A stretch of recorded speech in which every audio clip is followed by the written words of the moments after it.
এই জগতে সতের শত্রু বেশি, অসতের মিত্র বেশি।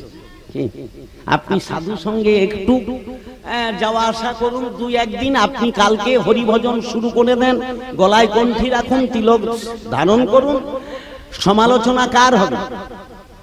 আপনারই হবে। কারণ এইটাই আমাদের হিন্দু সনাতন ধর্মের কালচার হয়ে গেছে, যেটা অন্য ধর্মে নেই। আপনি যদি ইসলাম ধর্মীয়দের দেখেন, তাদের ধর্মে এইটা নেই। তারা যে যাই করুক না কেন, তারা কারোর বিরুদ্ধ আচরণ করে।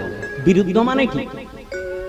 কেউ ধর্মপথে গেলে তাকে বাহবা দান করে, আর আমাদের ধর্মে কেউ ধর্মপথে গেলে আমরা তার কি সমালোচনা, টিটকারি। কি রে, আজ থেকে হরিভজন।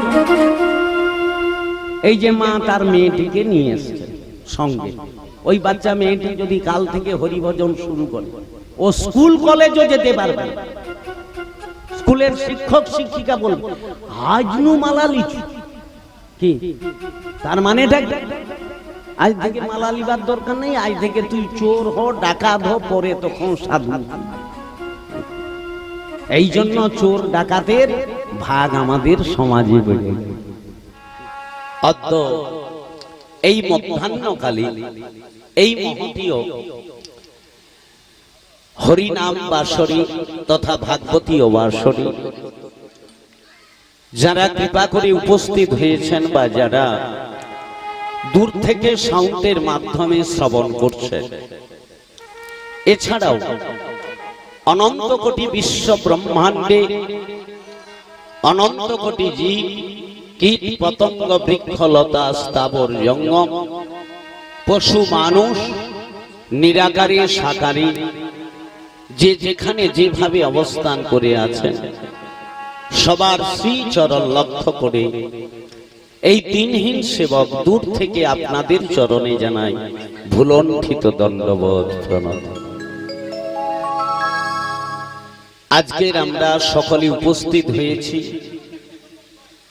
দেড়িয়াছক পশ্চিম মহল বকুলতলা গ্রাম নিবাসী ভক্তপ্রবর রবীন্দ্রনাথ মূলা দাস মহাশয়ের বাসগৃহে।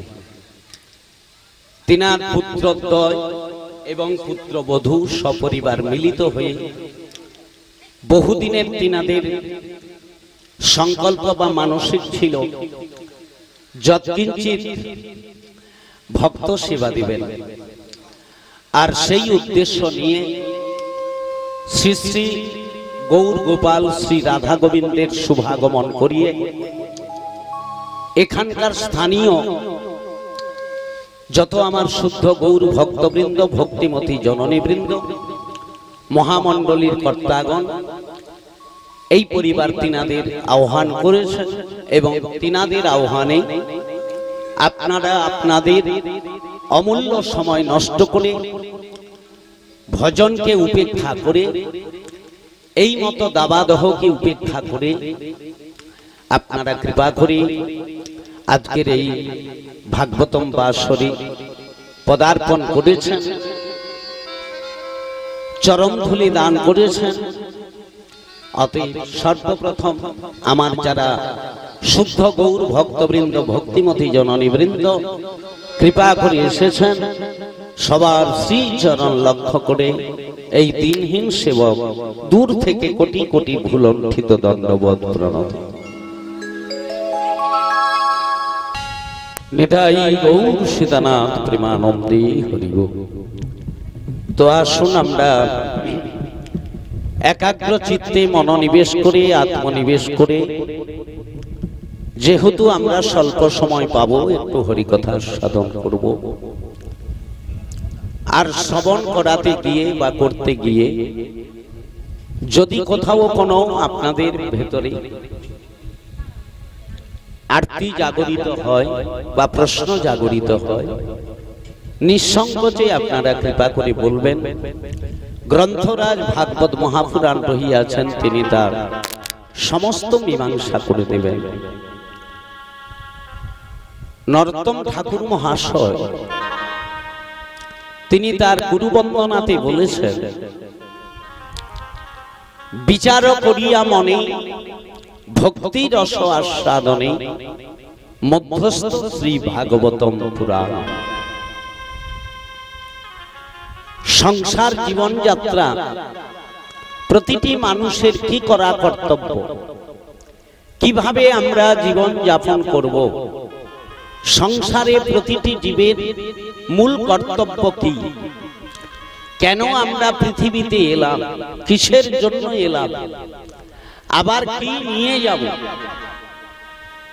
সমস্ত কথা, সমস্ত জিজ্ঞাসা, সমস্ত কিছু আরতি আমাদের সকল কিছু পুরাণ পূরণ করেন বলে তার নাম হলো পুরাণ। পুরোহিতে ইতি পুরাণম, আর শ্রীমদ ভাগবতমকে বলা হয় মহাপুরাণ, অর্থাৎ এর উপরিভাগে অন্য কোনো হতে পারে না।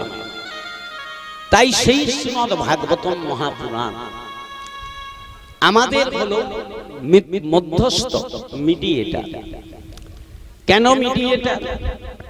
পাত্র পাত্রী সম্পর্ক করাতে গেলে যেমন এক জায়গায় মিডিয়েটারের প্রয়োজন হয়, মধ্যস্থের প্রয়োজন হয়, তেমনি ভাবে আমাদের এই জগতে প্রতিটি জীবের সঙ্গে ভগবানের সঙ্গে যুক্ত করাতে গেলে, সম্পর্ক করাতে গেলে মাঝখানে আমাদের এই ভাগবতম প্রয়োজন। তার কারণ শ্রীমদ ভাগবতমকে বলা হয় অমল পুরাণ, পুরাণ অর্ক, কলিযুগের সূর্য। যেমন দিবাভাগে সূর্য উদিত হয়ে গেলে সকল অন্ধকার দূরীভূত হয়ে যায়, তেমনি কোন ভাগ্যবান জীবের হৃদয় মন্দিরে যদি পুরাণ রূপ সূর্যের উদিত হয়ে যায়, আমাদের ভেতরের বাইরের সকল অন্ধকার দূরীভূত হয়ে যায়। এই জন্য ভাগবতমকে বলা হয় পুরাণম অর্ক, কলিযুগের সূর্য।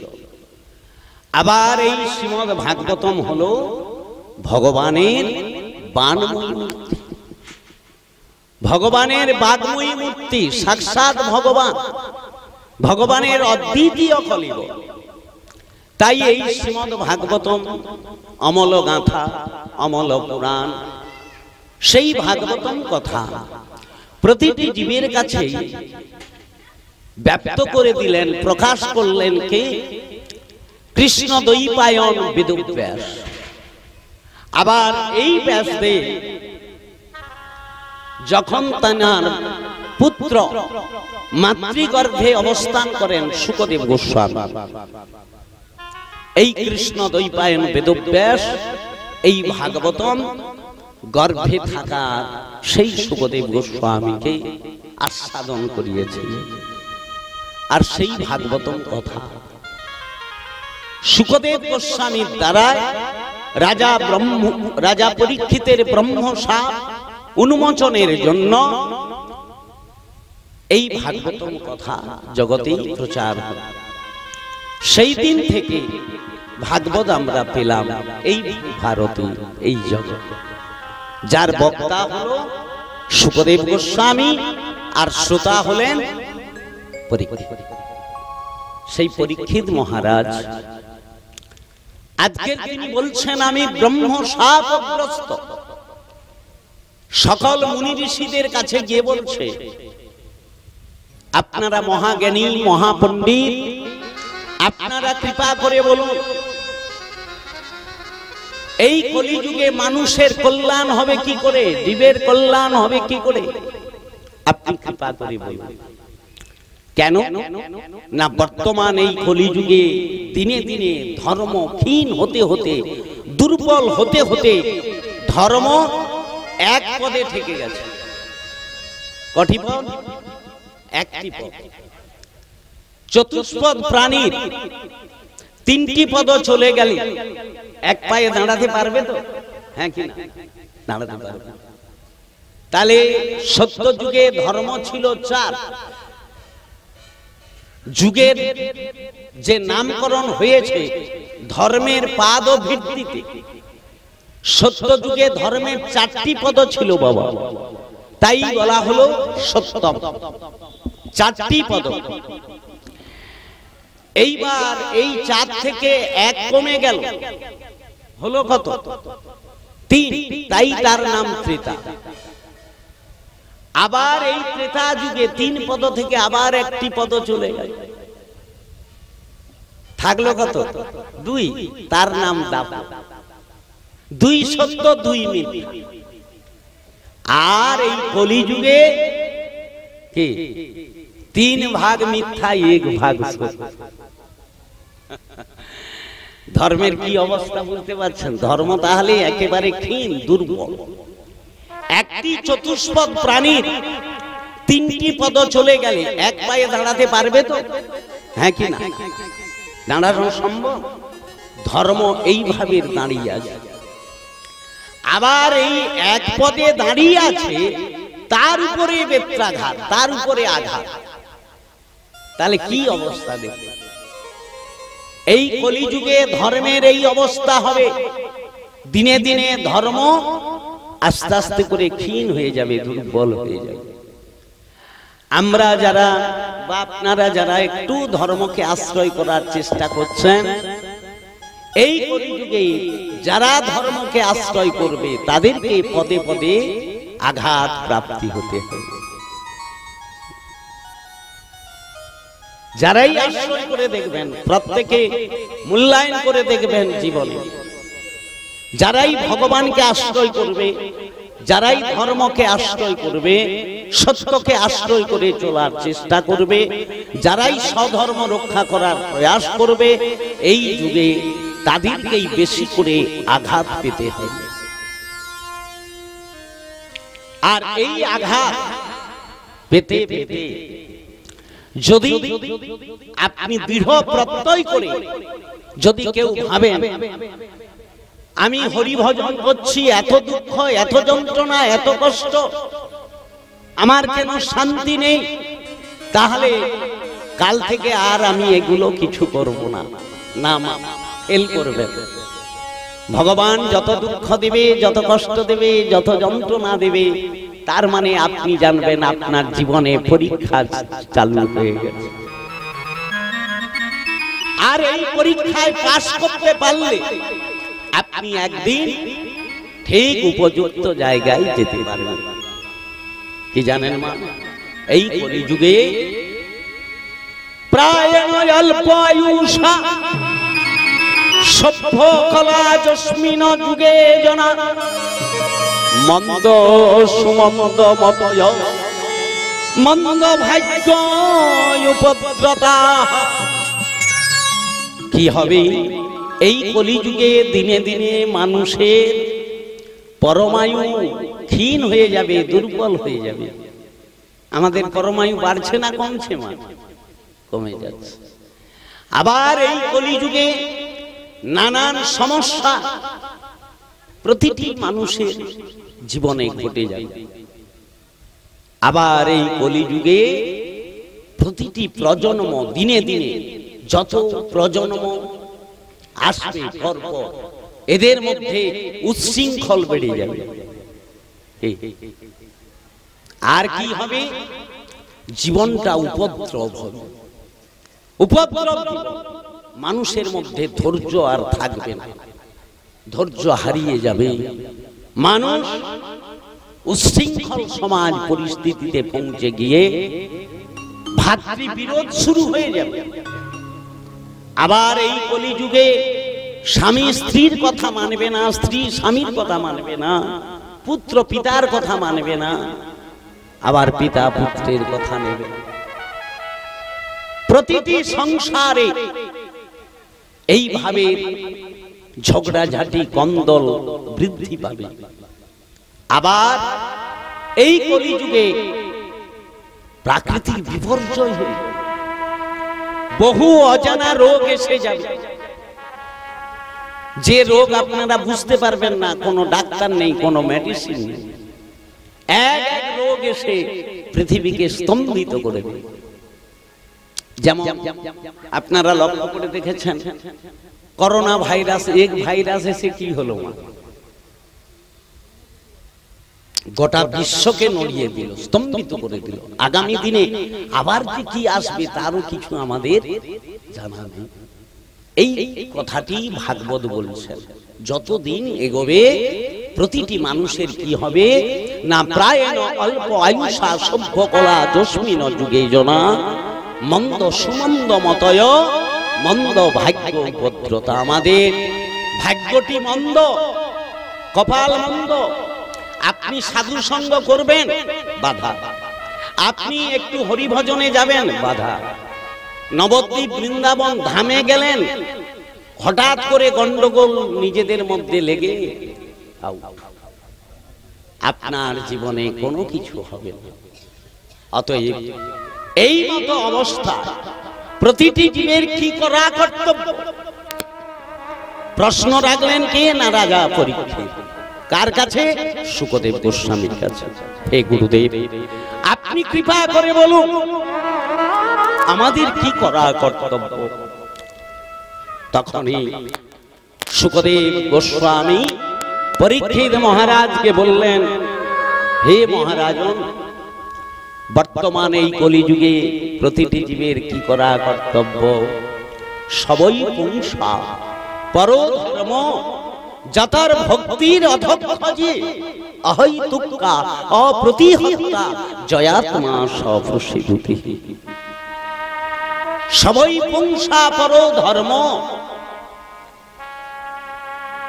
যেদিন প্রতিটি মানুষের অধক্ষজের প্রতি ভক্তি আসে।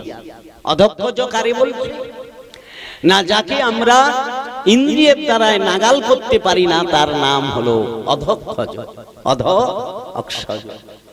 তার প্রতি জীবের যেদিন শ্রদ্ধা আসবে, ভক্তি আসবে, সেই দিন এই কলিযুগে প্রতিটি মানুষের কল্যাণ। বললেন, হে গুরুদেব, আপনি কৃপা করে বলুন অধক্ষজের প্রতি ভক্তিটা মানুষের আসবে কি করে? ভক্তি তো আর হাটে বাজারে কিনতে পাওয়া যায় না, নাকি? বাজার গেলেন, কিছু টাকা দিলেন, কিছু কিনে নিলেন। ভক্তি এইভাবে কেনা যাবে না, ভক্তি কেনা যাবে। তাহলে ভক্তিকে আশ্রয় করতে গেলে, ভক্তি পথে যেতে গেলে আগে আমাদের ভক্তির আগে কি আছে? আগে শ্রদ্ধা, পরে হলো ভক্তি। আগে শ্রদ্ধাবান হওয়া যায়।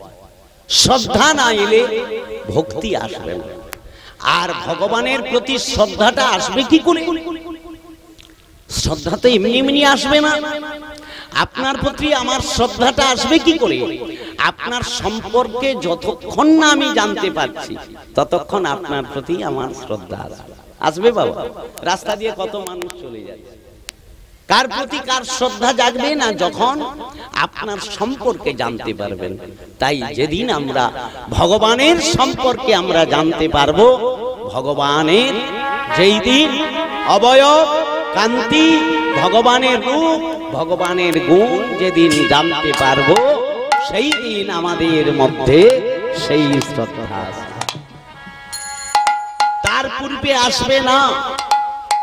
এই জন্য বলা হলো শ্রদ্ধাটা হবে কি করে না, এইভাবে সাধু সঙ্গ করতে হবে।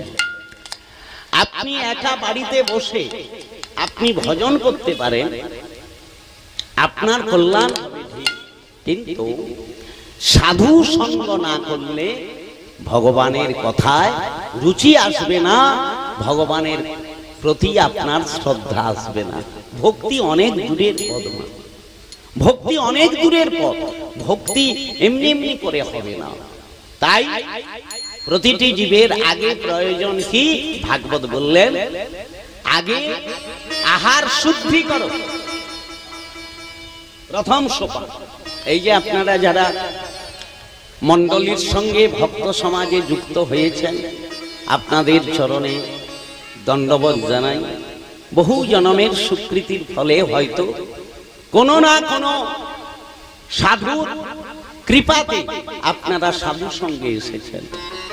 অনেকে ভজন করছেন, কিন্তু এখনো আহার শুদ্ধি হয় নাই। আহার শুদ্ধি না হলে দেহ শুদ্ধি হবে না। আহার শুদ্ধি মানে বলছেন কি মা? আহার, আহার এবং বিহার নাকি? চৈতন্য চরিতামৃতে কৃষ্ণদাস কবিরাজ বলেছেন, এই কলিযুগে প্রতিটি জীব আমরা দিন রাত্রি খেটে মরছি কিসের জন্য? কিসের জন্য? জুহার লালসে জীব ইথি উঠি ধার, কৃষ্ণ উদর পরায়ণ কৃষ্ণ নাকি। জুহার লালসায় জীব ইথি উঠি ধার, এই যে দিন রাত আমরা ছুটাছুটি করছি কিসের জন্য? জুহায় লোভ আছে নাকি? লোভের দ্বারাই ছুটছি আমরা। কর্মময় জগতে যা কিছু করছি কিসের? লোভের দ্বারা। জুহার লালসে জীব ইথি উঠি ধার, কৃষ্ণ উদর। উদর মানে, উদর মানে পেট, আর কৃষ্ণ মানে, কৃষ্ণ মানে কৃষ্ণা উদর পরায়, কৃষ্ণ উদর। উদর মানে পেট, এটা সকলেই বুঝলাম। কৃষ্ণ মানে কাম চরিতার্থ করা।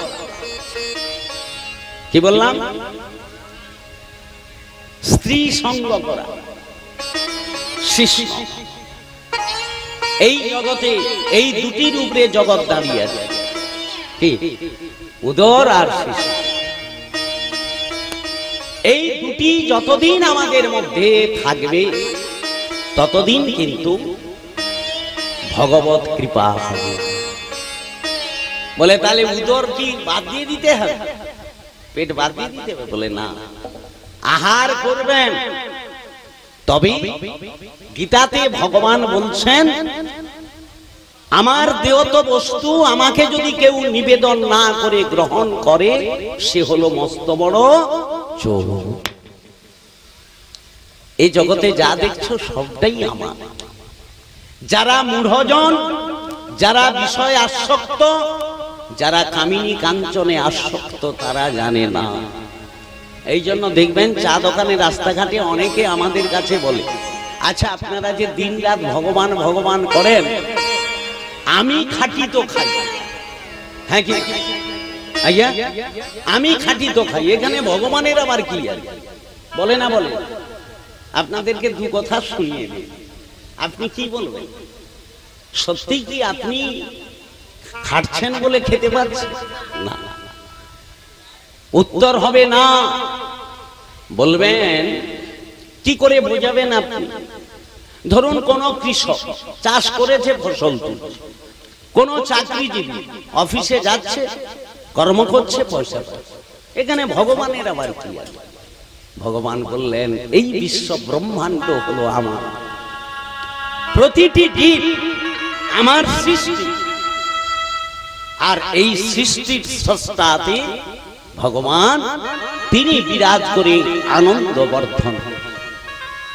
যেমন আপনি কৃষক, আপনি চাষ করলে ফসল পাবেন, কিন্তু যে মাটিতে বীজ বপন করবেন ওই মাটির যদি উর্বরা শক্তি না থাকে আপনি হাজার চাষ করলেও ফসল ফলাতে পারবেন। পারবেন? এই যে ধান হয়েছে, মাটির যেখানটায় উর্বরা শক্তি নেই, ঊষর ভূমি, সেখানে আপনি হাজার চেষ্টা করে বীজ বপন করলে গাছ লাগাতে পারবেন? হবে। আবার আপনি যে কর্মময় জগতে কর্ম করছেন, এত যে প্রাণী জগৎ বেঁচে আছে, ভগবান বললেন আমার 5টি চৌকিদারকে নিয়োজিত করা আছে। কটি চৌকিদার? 5টি চৌকিদার। এদেরই দ্বারা জগৎ চলছে। এই 5 জন যে যার কম্বিনেশনে আছে বলে, যে যার রুটেশনে চলছে বলে জগৎ দাঁড়িয়ে আছে। একজন যদি ব্যতিক্রম করে পৃথিবী ধ্বংস হবে। তাহলে ভগবানের 5 জন চৌকিদার। চৌকিদার বুঝেন? আরে যারা চৌকিদার মানে পাহারা দিচ্ছেন নাকি? আপনি জানেন না আপনাকে পাহারা দেওয়ার জন্য সুরক্ষা দেওয়া। ভগবানের 5টি চৌকিদার কি কি নাম আজ্ঞা জানেন? ক্ষিতি, তেজ, মরুত, বহু। ক্ষিতি মানে কি? ক্ষিতি মানে পৃথিবী মাটি নাকি এই পৃথিবী সবাইকে ধারণ করে রেখেছে, যে যত বাহাদুরি করুক না। কি কার উপরে দাঁড়িয়ে করছে? অন্যায়, অবিচার, প্রবঞ্চনা, মিথ্যা, বাটপাড়ি, পায়খানা, প্রস্রাব, খনন, যা কিছু করছি আমরা কার উপরে দাঁড়িয়ে? তিনি নির্বিকারে আমাদের সমস্ত কিছু সহ্য করছে। আবার এই মাটির উর্বরা শক্তি হচ্ছে কি করে? জল থাকার জন্য নাকি? এই পৃথিবী সবাইকে ধারণ করে রেখেছে। আবার যেদিন এই পৃথিবী কেঁপে উঠবে, যেটাকে আমরা ভূমিকম্প বলি, পৃথিবী ধ্বংস, হ্যাঁ কি না? ধরে রাখতে পারবেন? কোন বিজ্ঞানিকের ক্ষমতা আছে? ধরে রাখতে পারবেন? মানে জল, জলের অপর নাম জীবন নাকি? এই জল আছে বলে প্রাণী জগৎ বেঁচে আছে। আবার এই জল যদি অত্যাধিক বৃদ্ধি হয়, সেও পৃথিবী ধ্বংস না হবে না? প্লাবিত হয়ে গেল, বন্যা হয়ে গেল, পৃথিবী ধ্বংস। জল বাড়লেও ক্ষতি, আবার তাই অনাবৃষ্টি হয়ে যাও 3 মাস, দেখতে কে বৃষ্টি আনাইতে পারবে? মানুষের কোনো ক্ষমতা আছে? আবার অত্যাধিক জল হলে আপনি পারবেন ধরে রাখতে? তাহলে এই জল যেমন মানুষের জীবন বাঁচায়, আবার এই জলেই জীবনে মানুষের খ্যাতি। মানে জল। তেজ, তেজ মানে সূর্য, সূর্য তেজ। এই সূর্যের আলো পৃথিবীতে পড়ছে বলে প্রাণী জগৎ বেঁচে আছে নাকি? তাপ না হলে কাল 7 দিন সূর্য উঠবে নি, দেখি সব পাতা খাতা খুশে সব পড়ে যাবে, প্রকৃতি ধ্বংস হয়ে যাবে। আবার এই তেজ অত্যাধিক বৃদ্ধি, এই যে বাড়ছে, একটু বাড়তে কোঠে যাই রে বাবা, কি করি, কোথায় যাই নাকি? দেখবেন সব পাতা ছুঁয়ে দেবে। এই জন্য সূর্যের সঙ্গে এই পৃথিবীতে একজনের সঙ্গে খুব ওতপ্রোত ভাবে সম্পর্ক আছে। সবার সঙ্গে সম্পর্ক আছে, তার সঙ্গে একটু বেশি আছে। সূর্যের উপরেই কানেক্ট। কার উপরে? একটা ফুলের নাম বলুন। একটা ফুলের সঙ্গে সূর্যের সঙ্গে সুসম্পর্ক, একেবারে কানেক্ট, অন্তরঙ্গ। তাই কি ফুল বুঝতে পারছেন? সূর্যমুখী। কি ফুল বল? জোরে বলা রে, ঠিক ভুলের কি? হ্যাঁ, এই তো সবই জানেন আপনারা। পদ্ম ফুলের সঙ্গে সূর্যের কি কানে? সূর্য উদিত হলে পদ্ম ফুল প্রস্ফুটিত হয়, সূর্য অস্ত হয়ে গেলে পদ্ম ফুল বুঝে যাবে, হ্যাঁ কি না? তাহলে এত সুসম্পর্ক। আবার এই সূর্য পদ্ম ফুল ফোটে কোথায়? জলে না পাকে? পদ্ম পঙ্কে জন্মায়। পদ্ম বীজ কোথায় আছে? পাকে আছে নাকি? এই বৈশাখ জ্যৈষ্ঠ মাসের এরকম যদি দিনাগত রোদ হয়, পাক ফাইটিয়া করিয়া সে ভিতরে যে পদ্ম বীজ আছে তাকেও মারিয়ে দেবে। তাহলে যে বন্ধু সেই শত্রু হয়ে যাবে। তাহলে এই তাপ না থাকলে পৃথিবী থাকবে না। আবার এই তাপ অত্যাধিক হলে পৃথিবী ধ্বংস হয়ে যাবে। এটাই তেজ। মরুদ, মরুদ মানে বাতাস। এই বাতাস আমাদের সবকিছু বহন করে নিয়ে যাচ্ছে। বাতাস আছে বলে গাড়ি চলছে নাকি? ওই যে বাতাস বেরিয়ে গেছে, রথ থেকে গেছে। আমারও যেদিন বাতাস বেরিয়ে যাবে সেদিন সব রথ থেকে। এই বাতাস আছে বলে সবকিছু বহন করছেন। একদিন আমার ভেতর থেকে যেদিন বাতাস বেরিয়ে যাবে সেদিন আর কিচ্ছু করার থাকবে না।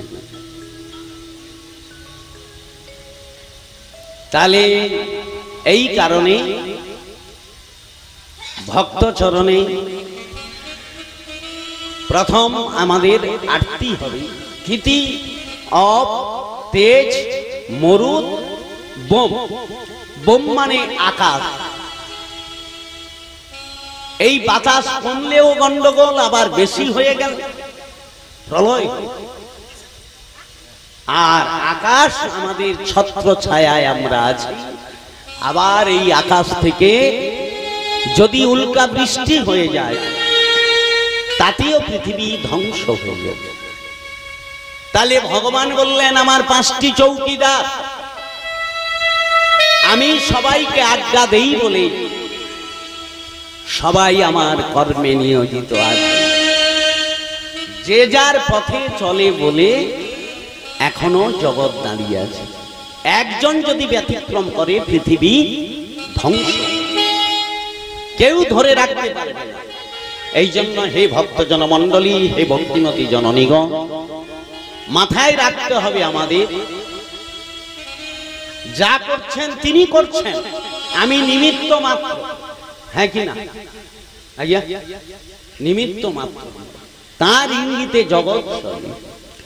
অতএব আমি চাষ করি, আমি অফিসে যাই, যেখানে যাই না কেন, ভগবান বললেন আমার শক্তি ব্যতীত তুমি কোনো কিছু করতে পারবে না।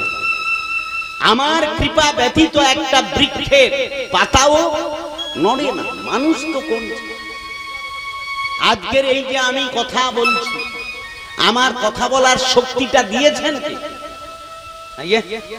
ভগবান। এখনই গাই জুহা প্যারালাইসিস করে কথা ফুটবে? হাতে কাজ করছি, হাতের শক্তিটা দিল কে? ভগবান। এখনই প্যারালাইসিস করুক সব। তাহলে তিনি কৃপা করেছেন প্রতিটি জীবকে। এই জন্য ব্রহ্মা হলো সৃষ্টিকর্তা, বিষ্ণু হলো পালনকর্তা, মহাদেব হলো সংহার। সৃষ্টি স্থিতি লয়, তার উপরে জগৎ দাঁড়িয়ে আছে, এই জগৎ চলছে। অতএব সেই ভগবানের দেওত বস্তু যদি ভগবানকে না দিয়ে গ্রহণ করে, সে হলো মস্ত বড় চোর। এইবার ভগবানকে দিলে কি হয়, না দিলে? অনেকে আছেন বাবা নিরামিষ খান, ভালো, আমিষ বাদ দিয়ে নিরামিষ খাচ্ছেন, ভালো, অস্বীকারের জায়গা। কিন্তু নিরামিষ খেলেও যে ভগবানের কৃপা হয়ে যাবে এমনটাও কিন্তু নয়। কি বললাম? শুধু নিরামিষ খেলে যে ভগবানের কৃপা হয়ে যাবে, হবে না। বলবেন কেন? আমিষ বাদ দিয়ে নিরামিষ খাচ্ছেন, ভালো। মানুষ তো আমিষ খাওয়া মানুষের তো রাইট নেই। বাংলার মানুষ জোর করে খাচ্ছে, এটা আলাদা প্রশ্ন। আমরা খেয়ে খেয়ে অভ্যস্ত, তাই আমরা খাচ্ছি। কিন্তু মানুষ কোনোদিন মাংসাশী নয়, মানুষ কোনোদিন কি আমিষ ভোজী নয়। এর জন্য অন্য প্রাণী তৈরি করা। আমিষ যারা খাবে, বাঘ, সিংহ, কুকুর, বিড়াল, শৃগাল, এদের ভগবান সেইভাবে দেহ গঠন করেছে। মানুষ মাংসাশী নয়, মানুষ কোনোদিন মাংসাশী নয়। তাহলে মানুষ জোর করে খাচ্ছে, সেটা আলাদা বিষয়। আপনি নিরামিষ খেলেন, তাতেও ভগবত কৃপা কিন্তু হবে না। কৃপা সেই দিন হবে, কোন দিন? আরে বাবা, নিরামিষ খেলে যদি কৃপা হয়ে যায়, তাহলে নিরামিষ তো গরুও খায়, গাধাও খায়, ছাগলও খায়, নাকি?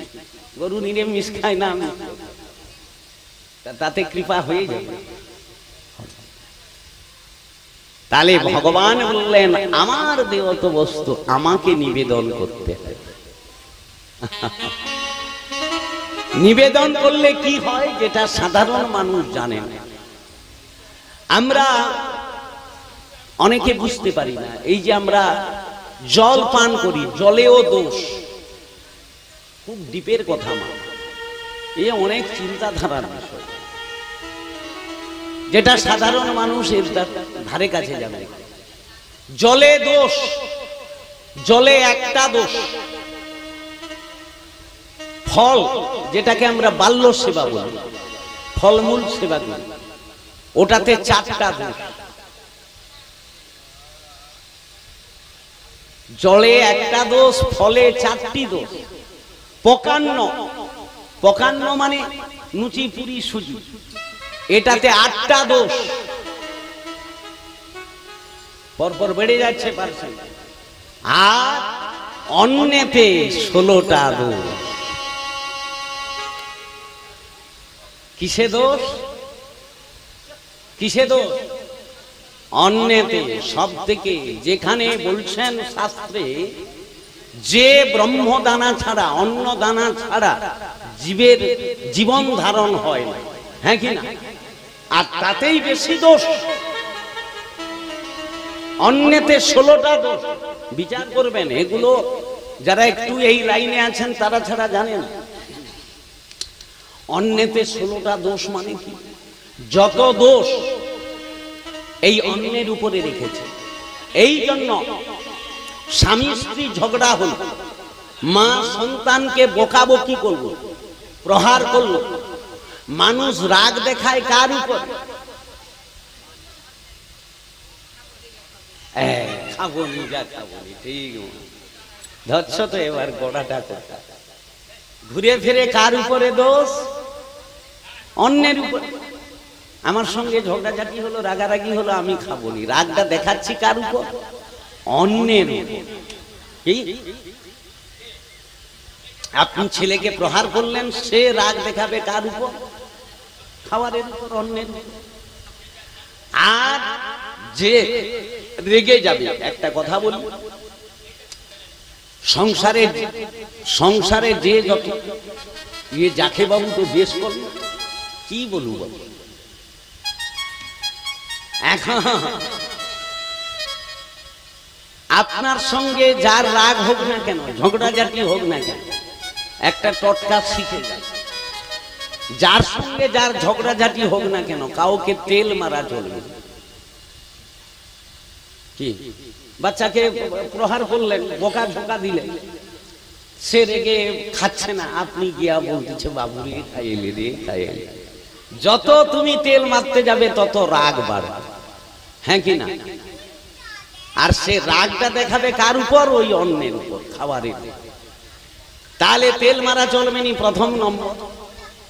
দ্বিতীয় নম্বর, ওর রাগ যদি কাটাতে হয়, জাপটি করিয়া ধরিয়া পাটি চিরাই এক মুঠা খাবি দিলেই রাগ। যতক্ষণ নাই পেটে অন্ন যাবে ততক্ষণ রাগ। তাহলে দোষ অন্যের। এখন জলের দোষ, পকান্নের দোষ, অন্ন দোষ, ফলের দোষ। এই দোষ কাটাবেন কি করে? মানুষ এই দোষ কাটাতে পারে না। আর ভগবান বললেন এই দোষ সেই দিন কাটবে। কখন কাটবে? না যখন ভগবানকে নিবেদন করবে। ভগবানকে যখন নিবেদন করবে, 56 ভোগ ও 36 ব্যঞ্জন, বিনা তুলসী প্রভু এক নাহি। আপনি যা কিছু যতক্ষণ না তুলসী দিয়ে গোবিন্দকে নিবেদন করছেন, ততক্ষণ এদের দোষ কাটবে না। তুলসী দিয়ে ভগবানকে নিবেদন করলে এর দোষ কাটবে।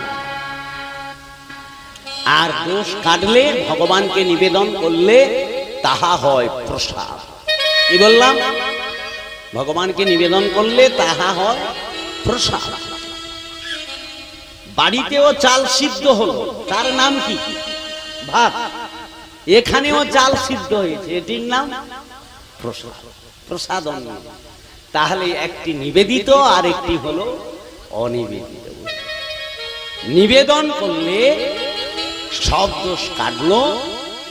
আর ভক্ত, সাধু, গুরু, বৈষ্ণব যখন সেবা সাধন করলো, ওই প্রসাদকে বন্দনা করে, তখন বৈষ্ণবের উচ্ছিষ্ট তাহে মোর মনোনীত তর্পণ মোর বৈষ্ণবের।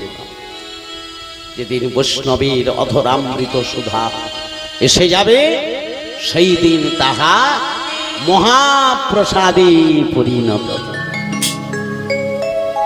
মহাপ্রসাদে গোবিন্দ নাম ব্রহ্মণি বৈষ্ণবে স্বল্প পুণ্যং বতাং রাজ বিশ্বাসনৈব জায়তে। এই জন্য প্রসাদ সেবা যারা করেন, প্রসাদের মহিমা যারা বোঝেন, তাদেরকে আগে প্রসাদ দিতে হবে। কি বললাম? কেন? মানুষ যারা সাধুগুরু বৈষ্ণব এটিকে কি বলে? সেবা বলে। কি বললাম? সেবা। আর মানুষ বলে খাবা। কি তার ধরে খাইতে যাবে? কি বলে না? সাধারণ মানুষ বলবে। এইবার যারা ভগবানকে নিবেদন করে প্রসাদ চরণামৃত নিত্য গ্রহণ করে, এই প্রসাদের কোনদিন তারা দোষ গুণ বিচার করে। ভগবানকে নিবেদন হয়েছে, সুখা হোক রুখা হোক, কি যাই হোক না কেন, তাদের কাছে সেটাই অমৃত। আনজন যারা খাবে, এখনই পাতা নাই তুলতে তুলতে বাঁধে উঠে কইবে কুঞ্জুস, তেল দিচ্ছে নি, মশলা দিচ্ছে নি, এটাই নুন, এটাই হলুদ, এটাই কি, সব বিচার করে। ঠিক বললাম না ভুল বললাম?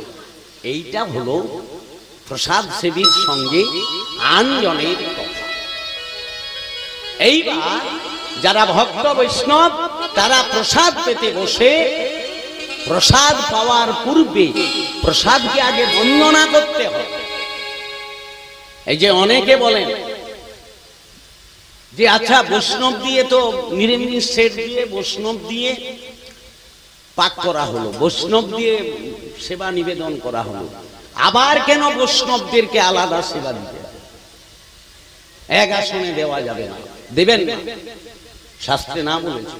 বলে তাহলে কি বৈষ্ণবদের গোড়ামি? না, আলাদা বসে বৈষ্ণবগণ বেশি করিয়া খাবে না, ওদের জন্য দু চারটা সবজি বেশি হয়েছে, ব্যঞ্জন বেশি হয়েছে না। বৈষ্ণব সেবা লোকালে করানো যাবে না। যদিও বলবেন বলে কে বৈষ্ণব আছে সেটা আলাদা বিষয়, কার মধ্যে বৈষ্ণবত্তা আছে এই পাপ চক্ষু দিয়ে বিচার করা যাবে।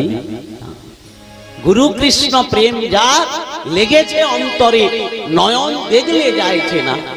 গৌরহরি কার উপরে কৃপা করবেন কোন সময়ে, সেটা আমি আপনি কেউ বিচার করতে পারবো না। এখানে এতজন বসে আছেন, তার মধ্যে সেই ভাব, সেই ভাবাবেগ, সেই ভাবাবেগ কার উপরে কৃপা হবে সেটা আমি বিচার করতে পারবো না, গৃহীও বিচার করতে পারবেন না। এই জন্য শাস্ত্রে বলছেন বৈষ্ণব সেবাটা সম্পূর্ণভাবে আলাদা, এক আসনে বসাবে না। বাবুর বাড়িতে এলাম, খুব ভালো এদের পরিবেশ, সবাই বোঝে। বলছে বাবা চলুন চরণ ধৌত করাবে। আমরা সাধারণত মণ্ডলী ডাকি আর বৈষ্ণবগণকে ডাকি, সামনে একটা জলপাত্র ঘটি রেখে দেই, গামছা রেখে দেই, সেইখানে বৈষ্ণবদেরকে ধরে চরণ ধৌত করে দিই। হ্যাঁ কি না করি তো? যিনি ধৌত করালেন আর যিনি চরণ বাড়ালেন, দুজনেই নরকে যাবে। কেন জানেন? এগুলো কোনোদিন কেউ করবেন না, অপরাধের সীমা থাকবে না। আগে বুঝবেন চরণ ধৌতটা অত সামান্যতম ব্যাপার নয়। গৃহী মর্যাদা দিল, গৃহী আহ্বান করেছে, আপনাকে ডাকলো, আপনাকে চেয়ারে বসিয়া জল ঢেলে দিল, পা মুছে দিল, এটা চরণ ধৌত নয়। মহাপ্রভু বলছে চরণামৃত, অধরামৃত আর পত্রের শেষ, এই তিন পাইলে হয় গোলকে প্রবেশ। চরণামৃত সামান্য বস্তু নয় মা। যিনি করাবেন তিনি যেন সেই ভাবের ভাবিত হয়, যার করাবেন তিনিও যেন সেই ভাবের ভাবিত হয়। একই ভাব না হলে, দুজনের নয়নস্তু বিগলিত না হলে চরণামৃত হবে না। এক চরণামৃত অমৃতে পরিণত হবে, আর না হলে গরলে পরিণত হবে। গরল মানে কি? বিপরীত হয়ে যাবে। এই জন্য একটু মাথায় রাখবেন, যিনারা মণ্ডলী চালাচ্ছেন, যিনারা মণ্ডলীতে যাচ্ছেন, হয়তো আমার বলা অপরাধ হবে যে আপনি অহেতুক আমাদের জ্ঞান দিচ্ছেন না। আমাদের কর্তব্য জানিয়ে দেওয়া। চরণামৃত যদি করতে হয় মা, তাহলেই আপনাকে গৃহের ভিতরে নিয়ে যেতে হবে, প্রকাশ্যে কোনোদিন চরণামৃত হবে না। কোথায় নিয়ে যেতে হবে? ঘরের ভিতরে, নিরালা কক্ষে নিয়ে যেতে হবে। আনজন যেন না দর্শন করে। এইবার যিনার চরণামৃত করাবেন, তিনাকে উঁচু আসনে বসিয়ে দরজার কপাট বন্ধ করে, সস্ত্রী করতে পারলে আরো ভালো। যিনি করবেন তিনিও যেন আসনে পেতে সম্মুখে বসেন এবং একটি বড় পাত্র নেবেন। চরণামৃত জল যেন মাটিতে না পড়ে। এরা বোঝে না বলে ফ্যাট করে ঢেলে দিল, আপনিও পা পেতে দিলেন, জলটা কোথায় পড়বে? মাটিতে। আবার কেউ থালাতে ধোয়ার পর এই থালার জল কি করে? চালে দেয়, আর না হলে পুকুরে ফেলে। কোথাও ফেলানো যাবে। তার মানে কি বৈষ্ণব আসতে ঘরে আগুন লেগে গেল নাকি? জল এইগুলো আমাদের একটা বাজে সিস্টেম, পরম্পরা হয়ে গেছে। 5 ঘরে করতেছেন, আপনারা করতেছেন, দেখা দেখি চাষ করে 12 নাকি? দাদার গোড়ে বল, তার নাম হরি, এটি করা যাবে না। চরণামৃত মাটিতেও ফেলানো যাবে না, চালেও ফেলানো যাবে না, আর পুকুরেও ফেলানো যাবে না। চরণামৃত করার পর নতুন পাত্রে, বড় পাত্র, 1 ফোঁটাও জল যেন মাটিতে না পারে, এই জন্য গামলার প্রয়োজন। থালাই ফালাই করবেন না, শূন্য পাত্রে করা যাবে না। তাতে একটু তৃণ বা গুল্ম কিছু একটু দিয়ে সুন্দর করে এক চরণ আস্তে আস্তে করি চরণ সেবা। হ্যাঁ, সেবাতে যেন তিনি আনন্দ পান। গরমের দিনে হলে গরম জল দিবেন, ঠান্ডা দিনে ঠান্ডা জল দিবেন।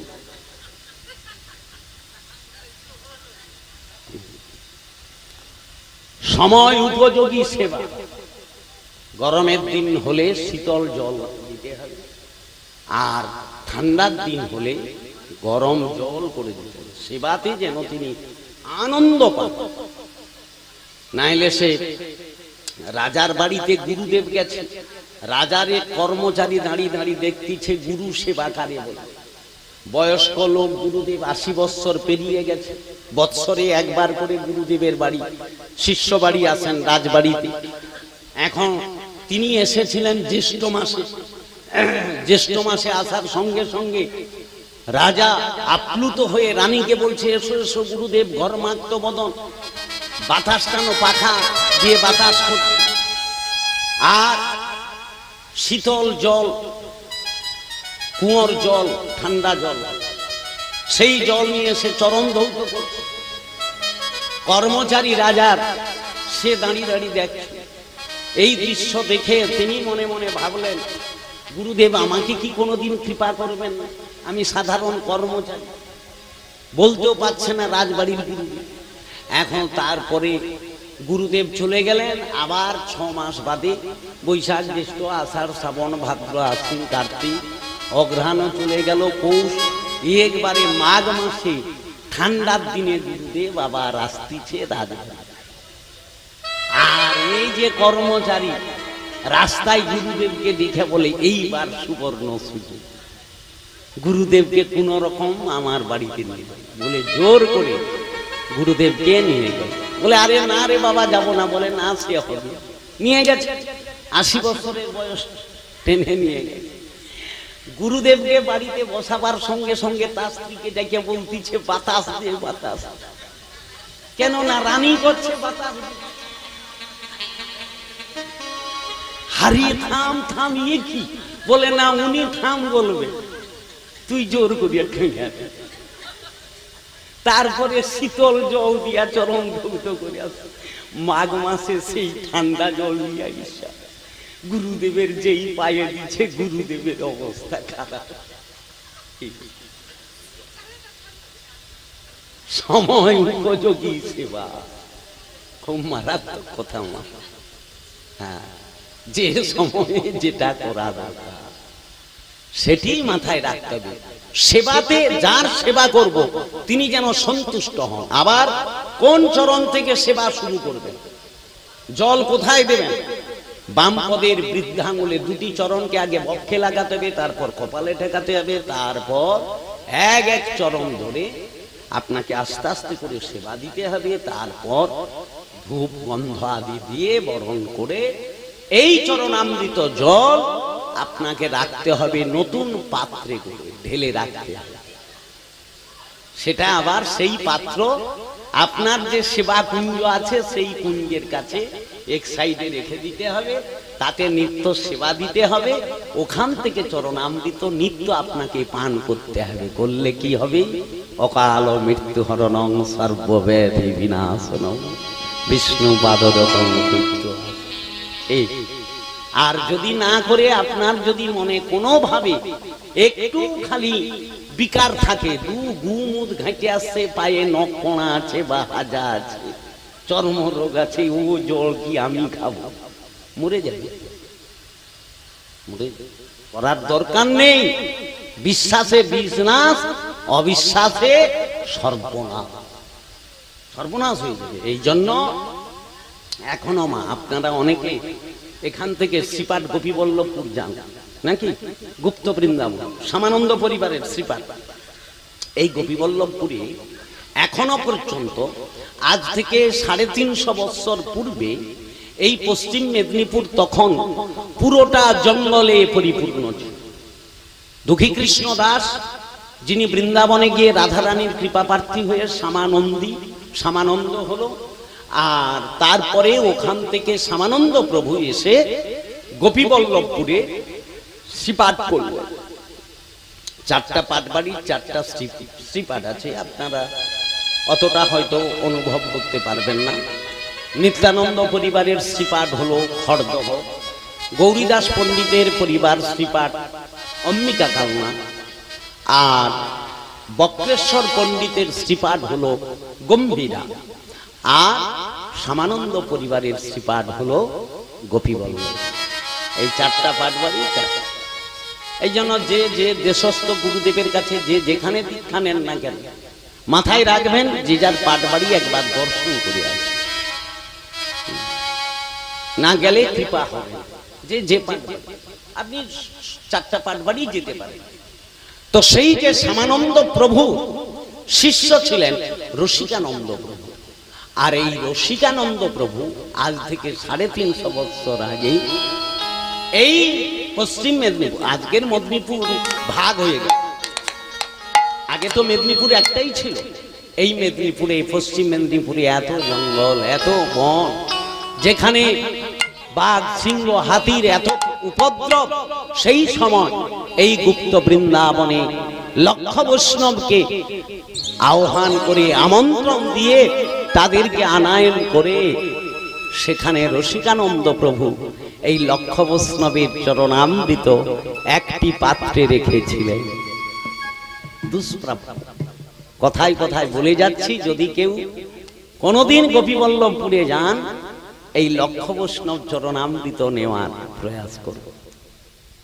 তৎকালীন সময়, আজ থেকে কত বলছি, 350 বছর। এখন ভৌগোলিক অনেক পরিবর্তন, ঠিক আছে।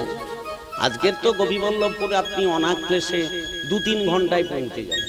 এক গাড়ি ধরবেন, 5কুড়াতে চলে যাবেন। ভোগপুরে ট্রেন ধরবেন, খড়গপুরে নামবেন, খড়গপুরে বাস ধরবেন, গোপীবল্লভপুর চলে যাবেন। এক কথায় যাবেন। এই ভোগপুর টুর এই সাইড থেকে অনেক ভক্তরা যায়, অনেক ভক্তরা। তো এই গোপীবল্লভপুরে লক্ষ বৈষ্ণব চরণামৃত এখনো সগচ্ছিত। যদি কেউ পারেন এই চরণামৃত নেবেন। একজন মা দণ্ড মহোৎসবে আসে। এই যে দণ্ড মহোৎসবটা হয় জ্যৈষ্ঠ মাসে, জগন্নাথ দেবের স্নান যাত্রা। এবছর সেটা আষাঢ় মাসকে চলে গেছে। তো এই স্নান উৎসবে যাবেন। এই স্নান উৎসবে একজন মা আসে, 98 বছর বয়স। বৎসরে একবার করে আসেন তিনি। আমি আমার কাছে প্রসঙ্গক্রমে সেই মাটি দেখতে অতীব সুন্দর, খুব সুন্দর কথা বলছেন। মা একদিন বলে, বাবা আমি এখানে আসি বৎসরে একবার করে, একটু ঔষধ নিই। কাঁদছেন বুড়ি, কি ঔষধ? এখানে ঔষধ পাওয়া যায়? বলে, হ্যাঁ বাবা, আমার জীবনের পরম ঔষধ, মহা ঔষধ। কি সেটা? না আমি আসি, সেবক জানে আমি আসি মানে আমি কিটা চাই। তিনি আমাকে গোবিন্দের চরণামৃত তুলসী দেওয়ার পর আমি একটি পাত্র দিয়ে দেই, আর সেবক পূজারী আমার এই পাত্রে সেই যে লক্ষ বৈষ্ণব চরণামৃত সেইটি আমি নিয়ে যাই। সারা বৎসর আমার কোনো ব্যাধি হলে ওই চরণামৃত আমি বাবা কোনো মেডিসিন পান করি। ভাবতে পারে কি বিশ্বাস! 98 বছর বয়স, তার মেডিসিন হলো এটাই। আর আমরা একটু মাথার যন্ত্রণায় একটু যদি কায়ও শুরু হয়েছে লিয়া, কত ওষুধ আছে। এই বিশ্বাসটাই এইখানে ভক্তের বিশ্বাস সুদৃঢ় না হলে বিশ্বাসে মিলায় বস্তু, তর্কে বহুদূর। ভগবানকে তর্ক করে পাওয়া যাবে না বাবা, তর্কে যাবে না। কারণ এটা সম্পূর্ণ যে যার ভাবাবেগের বিষয়, বিশ্বাসের উপরে জগৎ চলছে। একটু প্রমাণ দেই মা, আপনারা মীরার বধুয়া নাটকটা ফলো করবেন। সেখানে দেখুন না, গুরু রুদ্রদেব, রানা প্রতাপ, মীরার স্বামী, মীরাকে মারবার জন্য বহু কিছু প্রয়াস করে মীরাকে যখন মারতে পারল না, গুরু রুদ্র এবং রানা প্রতাপ তার স্বামী দুজন যুক্তি করল মীরাবাইকে কালকুট বিষ দিয়ে ওকে মেরে দেবে। হ্যাঁ কি না শুনেছেন? কালকুট বিষ একটি পাথর বাটিতে করে কালকুট বিষ নিয়ে মীরার কাছে পৌঁছে দিচ্ছে। মীরাকে বলবে এটা বৃন্দাবনে গিরিধারী লালের চরণামৃত। আর চরণামৃত বললেই মীরাবাই অনাক্লেশে পান করবে আর মীরার মৃত্যু। এই অভিসন্ধিটা যখন করে তখন সাইড থেকে মীরার একজন প্রিয় বান্ধবী ছিল, নাম ছিল তার চম্পা। সে শুনে ফেলে মীরাকে আজকে রাত্রে মারবে এই কালকুট বিষ দিয়ে। বলা হচ্ছে চরণামৃত। আর সেই মীরার কাছে যখন সেই কালকুট বিষ পাথর বাটি নিয়ে গিয়ে মীরাকে বলছে, মীরাবাই এই না গিরিধারী লালের চরণামৃত।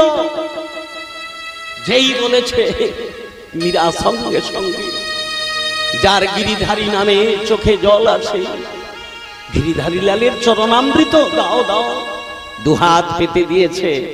সেই কালকুট বিষের পাথর বাটিটি মীরার হস্তে তুলে দিয়েছে। মীরা জয় গিরিধারী লাল বলে পান করতে যাবে, এমন সময় চম্পা ছুটে এসেছে। দিদি দিদি আপনি খাবেন না? দিদি আপনি খাবেন। ওটাতে কালকুট বিষ মিশানো আছে আপনাকে মারার জন্য। গুরু রুদ্রদেব, রানার প্রতাপ ষড়যন্ত্র করে কালকুট বিষ দিয়েছে। চরণামৃত বলা হয়েছে, চরণামৃত নয় দিদি, খাবেন না, খাবেন না। মীরাবাই তখন চম্পাকে ধমক দিয়ে বলছে, ছি ছি চম্পা, এতদিন আমি জানতাম তুমি আমার হিতৈষী, তুমি আজ গিরিধারী লালের চরণামৃতকে বিষ বলছো। কি বিশ্বাস দেখুন, কি বিশ্বাস দেখুন।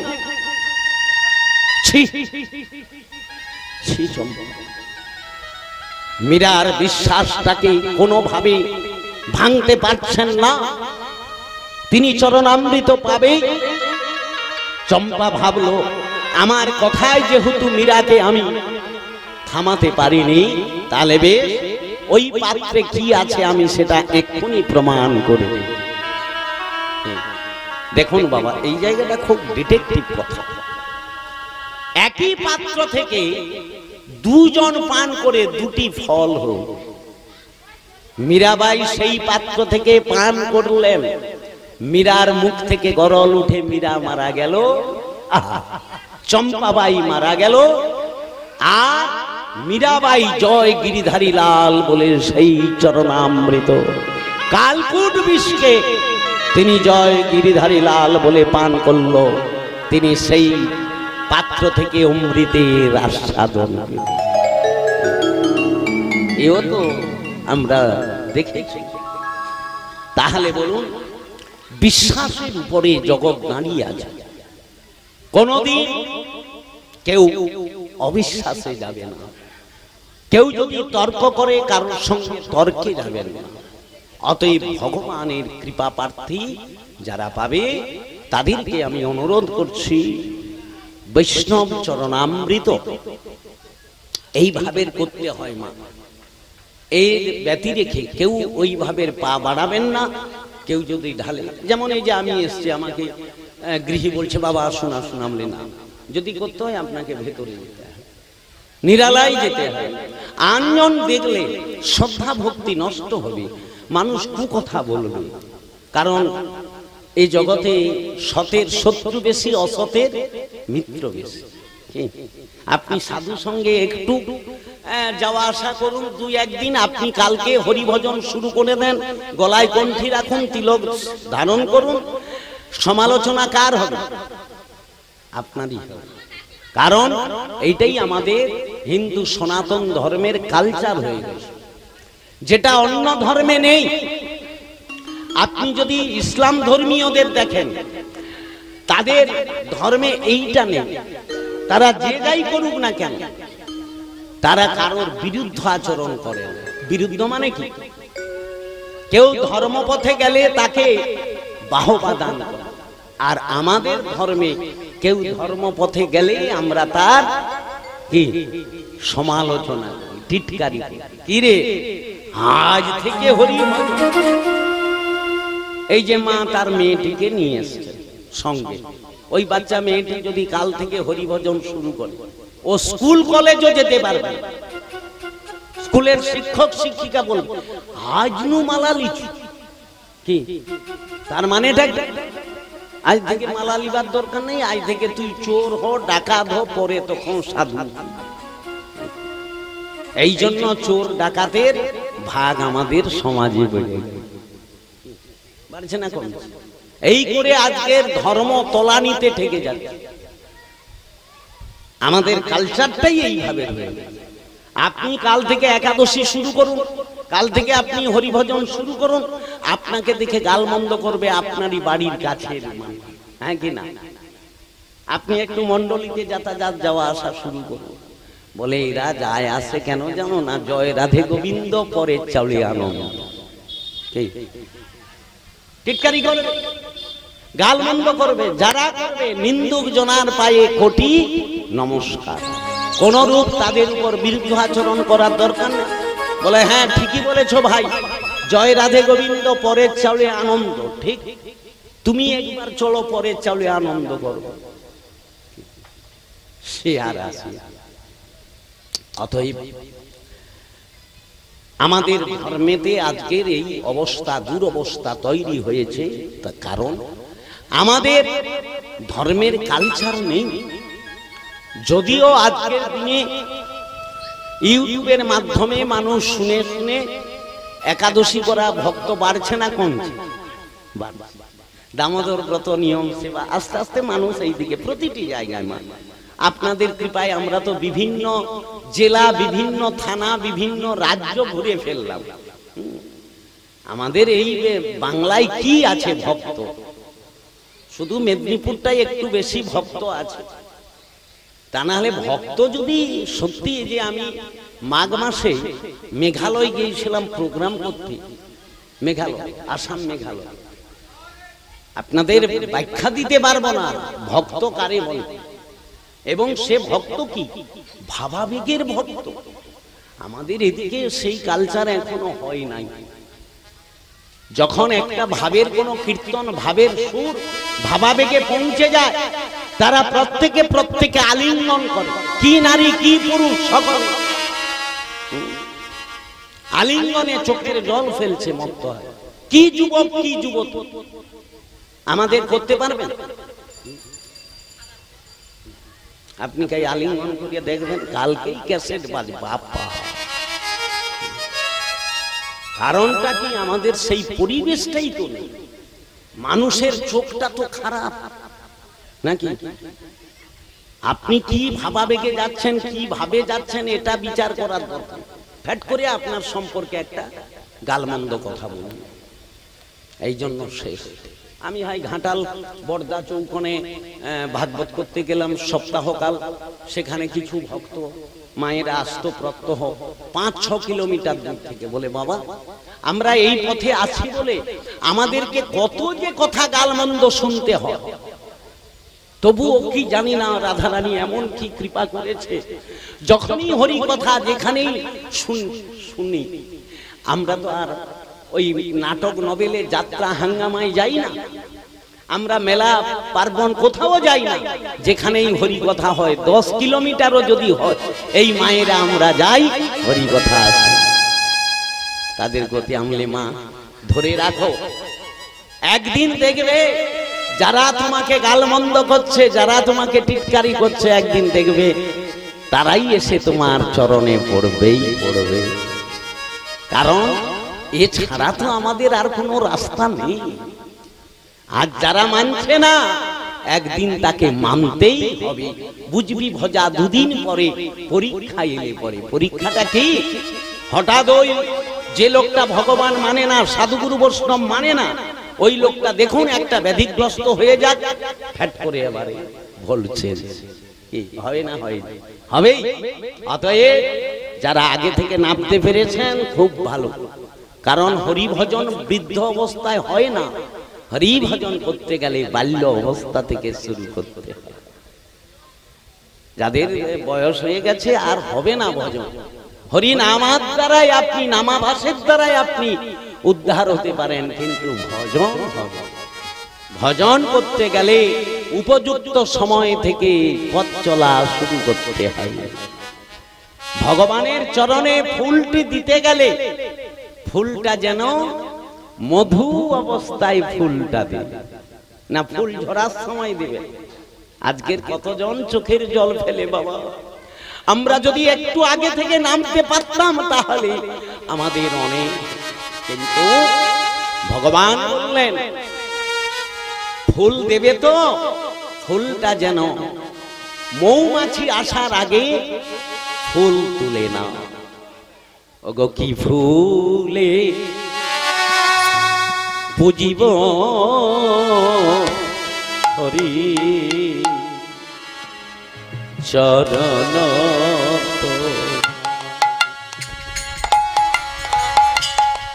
কি ফুলে পুজিব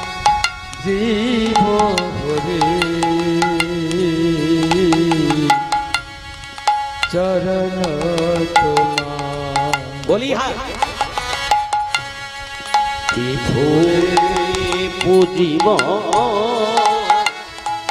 হরি চরণ, আমি কি ফুলে পুজিব হরি চরণ তোমার। আর প্রেম ফুলে পুজিলে হরি, আর প্রেম ফুলে পুজলে হরি হরি হে হরি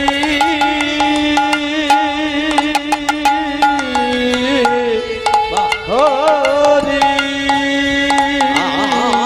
আর প্রেম ফুলে পুজিলে হরি, প্রেম ফুলে পুজলে হরি, পুজ হয় তোমার চরণ তোমার। কি ফুলে পুজিলে হরি চরণ তোমার। শুনেছি পুরাণে আমি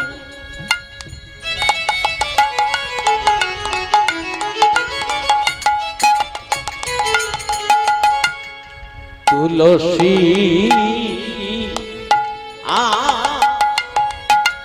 গঙ্গা জলে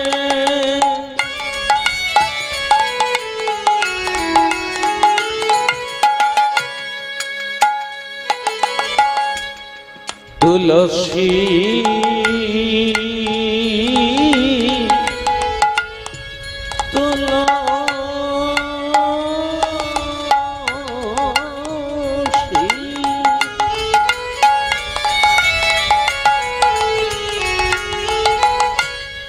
তুলসী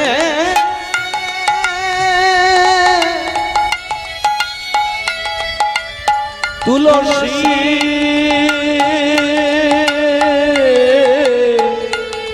আরে গঙ্গা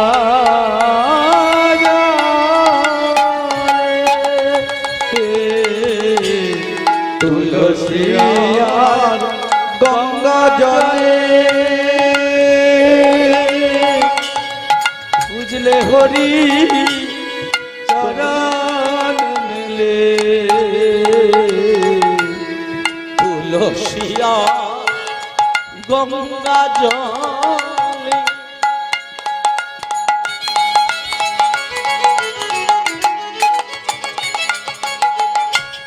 বুঝলে হরি তোমায়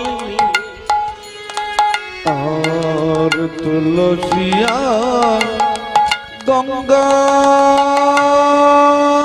জলে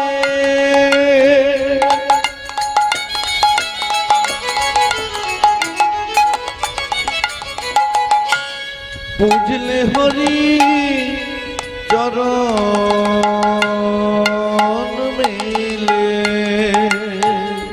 তুমি না ধোয়ালে সেই তুমি না ধোয়ালে সেই চরণে, তুমি না ধোয়ালে নয়ন জলে, না ধালে নয়ন জলে তাহা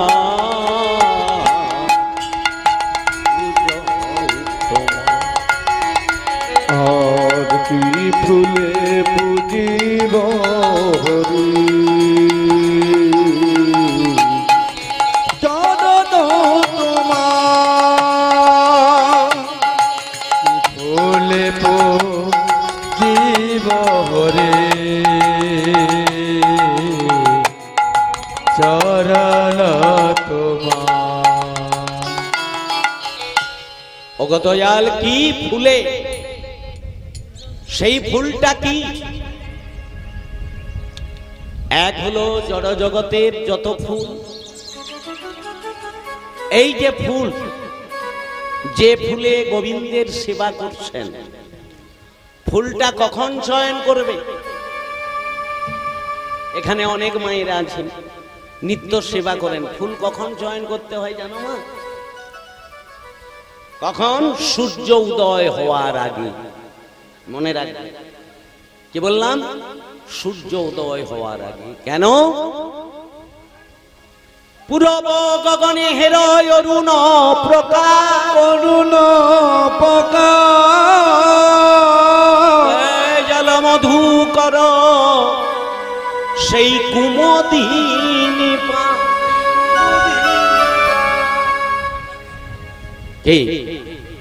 পূরব গগনে হের অরুণ প্রকাশ। অরুণ মানে সূর্য, পূরব মানে পূর্ব পাশে, গগন মানে আকাশ। আর সেই সময় সূর্য উদিত হয়ে গেলে কি হবে?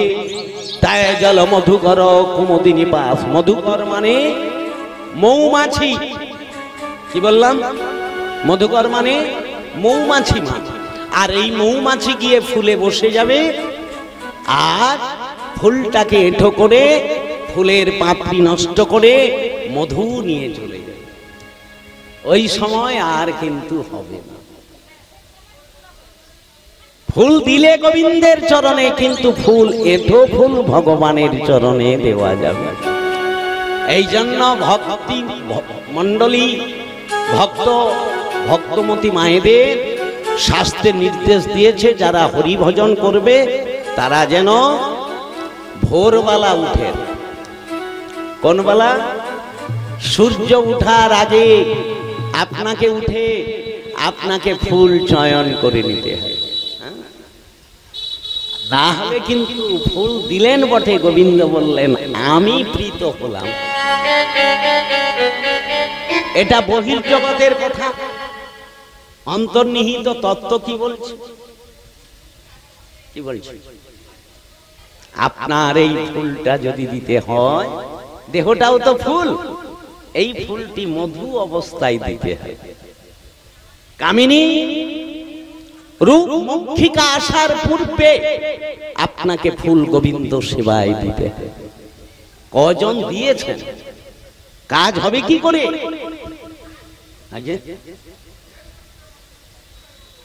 কামিনী রূপ মক্ষিকা এসে যাবে, মৌমাছি ভ্রমর মধু নিয়ে চলে যাবে, ফুলের পাপড়ি নষ্ট করে দেবে। তাই প্রহ্লাদ মহারাজ বলেছিল, হে বন্ধুগণ, যদি হরি ভজন করতে হয় কৌমারে আচরিত প্রাণ। কুমার শুরু করে হবে না, না হলে ঠিক আছে, এটিকে মাথায় রেখে চলতে হবে। কুমার বয়সে, এই জন্য প্রমাণ দিলেন, বাল্য বয়সে কৃষ্ণ ভজে কৃষ্ণ পাইবার আছে, যৌবন বয়সে কৃষ্ণ ভজিলে কৃষ্ণ আসে কি না আসে, বৃদ্ধ বয়সে কৃষ্ণ ভজে জমের তোরা। তাহলে হরি ভজন করতে গেলে বাল্য অবস্থা, কুমার অবস্থা থেকে কঠিন। মধু অবস্থায় ফুল গোবিন্দের চরণে দেন, কিন্তু আমাদের দুর্ভাগ্য, কজন দিয়েছে? সব এসেছি, ফুলের মধুও নেই, সৌন্দর্যও নেই, পাপড়ি ঝরে গেছে, গায়ের চামড়া লোল পড়ে গেছে, চুল সাদা হয়ে গেছে, এখন এসে গোবিন্দ। ভগবান বললেন, এলেন বটেই, নিতে পারছি।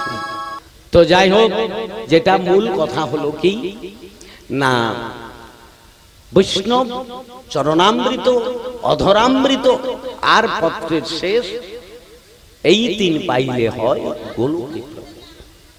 কি গোমা কি বলছি? আর এখন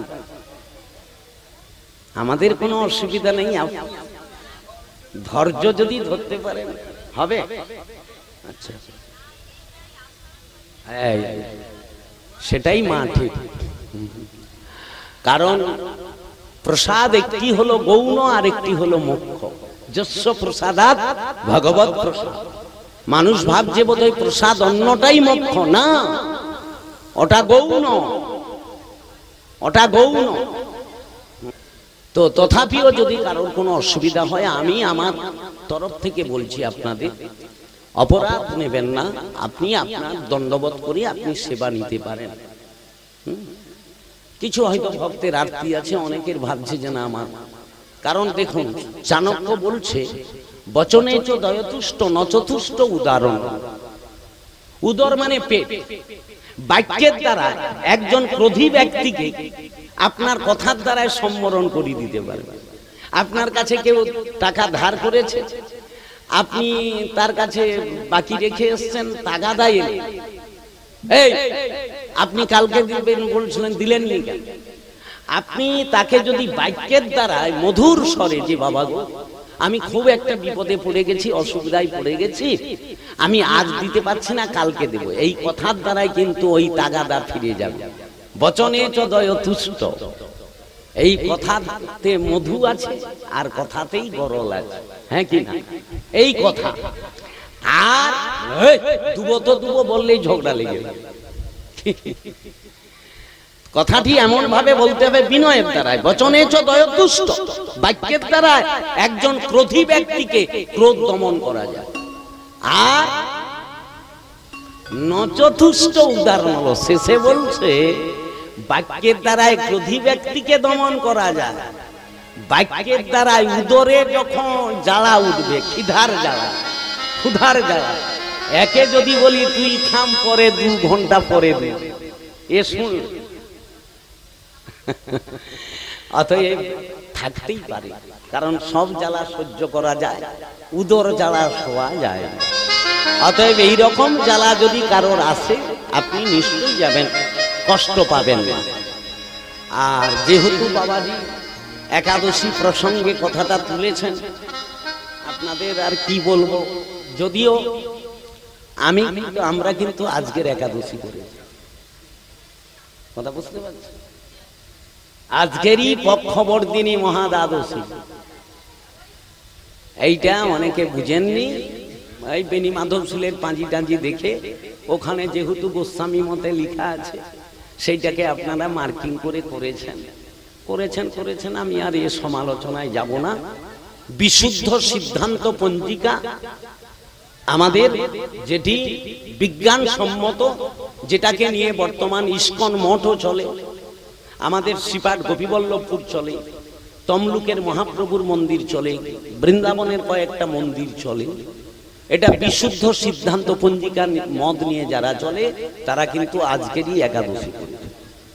এই যে আমরা এসছি, আমরা এর বাড়িতে অন্ন নেব না, এবং বলেও দিই, বলে আমার তো সেখানে ভক্তগণ তার আগের দিন করবে। আমি হ্যাঁ, সেটা বুঝতে পেরেছি, এটাকে দ্বাদশী মনে করে আজকের সেবা দেবে। ঠিক আছে বাবা, তোমাদের যে যার গুরু বাক্য, আমি সেখানে ঢুকতে চাইছি না, যে যার বাক্যের উপরে করছে। তবে বলার কারণটা, তবুও আগামী দিনে যদি ব্রত আদি করেন, একটু ভাবনা চিন্তা করে করবেন। এই যে এই বাবা তো সামানন্দ পরিবার, তো শ্রীপাঠ সামানন্দ পরিবার তো করছে আজকে, উনি যদি কালকে করে তাহলে তো ধরা পড়বে। হ্যাঁ বলুন।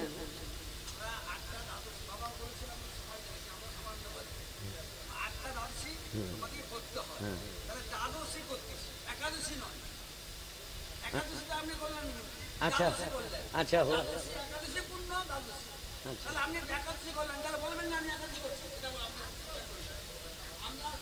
আচ্ছা, হরি বল হরি বল। না না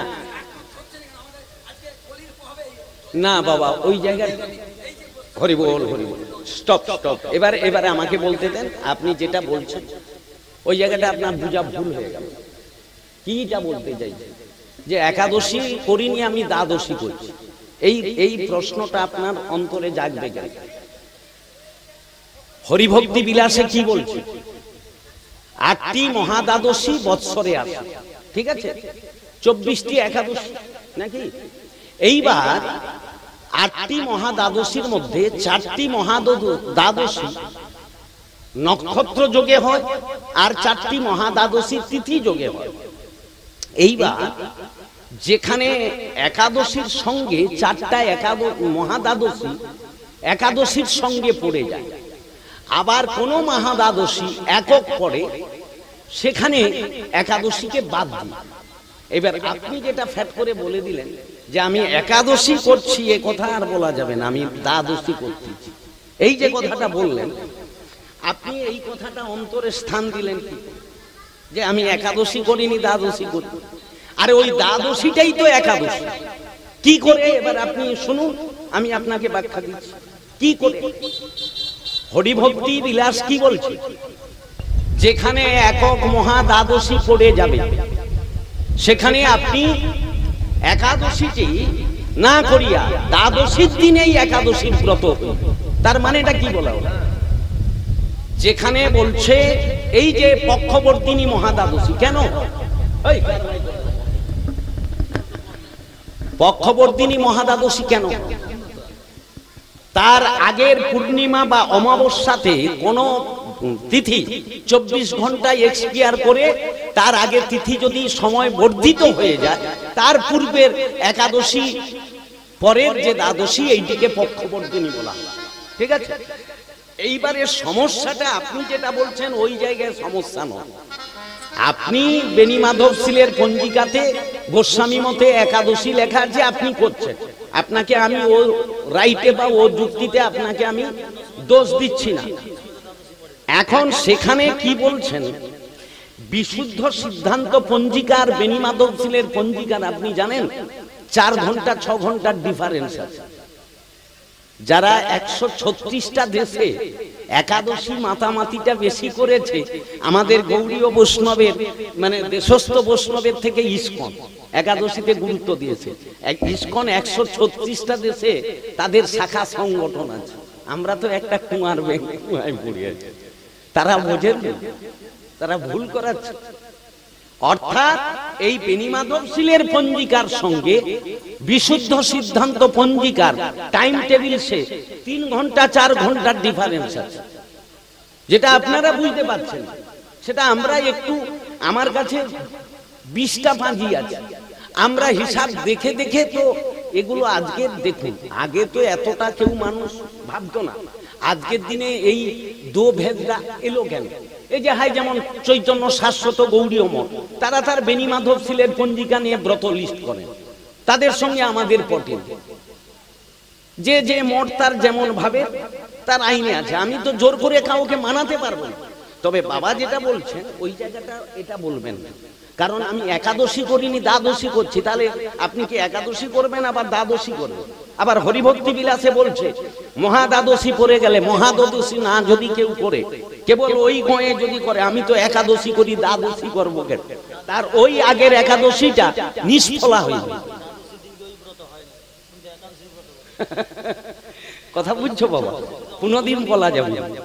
একাদশী যদি বলেন যে আমি একাদশী করি দ্বাদশী করবো কেন, এটা তো আঞ্জনের কথা হয়ে যায়।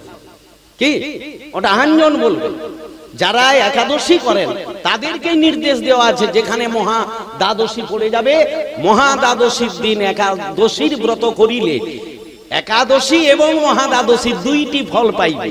আর মহা দ্বাদশীকে লঙ্ঘন করে কেউ যদি একাদশী করে, তাহা তার ব্রতটাই নিষ্ফল হইবে। অতএব আপনি আপনার গুরুদেবের নির্দেশে কি পরম্পরা নির্দেশে করছেন, আমি আপনার আইনকে ভাঙতে নারাজ। আপনারা করছেন, একবারে নাই যারা করে তার থেকে তো সাধুবাদ। এইবারে এখন এ চুলচিরা বিশ্লেষণে এতটা সাধারণ মানুষ মাথা ঘামায় না। আপনি আমাকে এক্ষুনি তর্কে ধরাল বলে এই তো বেনি মাধব শীলে গোস্বামী মতে একাদশী পূর্ব দিন করে গেছে, আমরা কেন আজকের করব? আমি তো আইনে ঠকে যাব। আমি একটা পাঁজি দেখাবো আপনাকে, সেটাই আজকের মহাদ্বাদশী করছে। অতএব তখন তো তর্ক শুরু হয়ে যাবে। এই জন্য সর্বদাই মনে রাখতে হবে গুরু বাক্য বলবৎ। এক কথাই উত্তর, যে যার গুরুদেব যেমন বলবে আপনি তাতে, আপনার তো নির্দেশে ব্রত করেননি, ব্রতটা করেছেন গুরুদেবের বাক্য। অতএব সে যদি আপনাকে নরকে ঢুকায় নরকে যাবে, সে যদি উপরে উঠাই উঠাই, এই তো তার কথা। এইবারে বাবাকে কেন বলছি, যারা সামানন্দ, আমি গুরুত্বটা কেন দিচ্ছি বেশি, আপনি তো আর চৈতন্য শাশ্বত গৌড়ীয় মঠে দীক্ষিত নন, আপনাকে তাহলে আমি ধরতাম না। আপনাকে বলার কারণ কি, আপনি আপনার ললাটে তিলক আছে নূপুর আকৃতি, আপনি সামানন্দ পরিবার, আপনি গোপীবল্লভপুরে না দীক্ষা নিতে পারেন, যে কোনো দেশস্থ গুরুদেবের কাছেই দীক্ষা নিয়েছেন।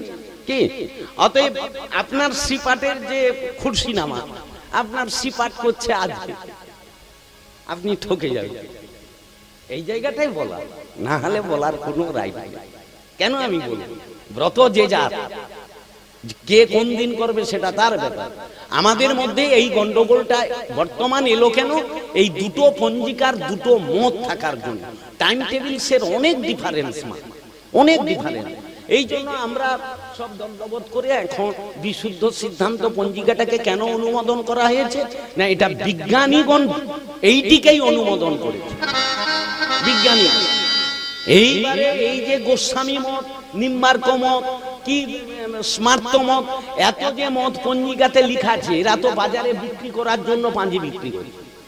বেনি মাধব শীলকে যদি ধরা হয়, আপনাকে কোন গোস্বামী মত দিচ্ছে? সে তো হাটে বাজারে পাঁজি বিক্রি করতে গিয়া সে সেখানে সব মত লিখে রাখে, নাহলে তো পাঁজি কেউ নিবে। কথা বুঝতে পারছি? অতএব ও তো আলাদা বিষয় চলে। গোস্বামী পরম্পরা সেইটাকে বলা হয় গোস্বামী মত। গোস্বামী পরম্পরা মেনে আমরা কোন গোস্বামীর আনুগত্য কেউ জানে?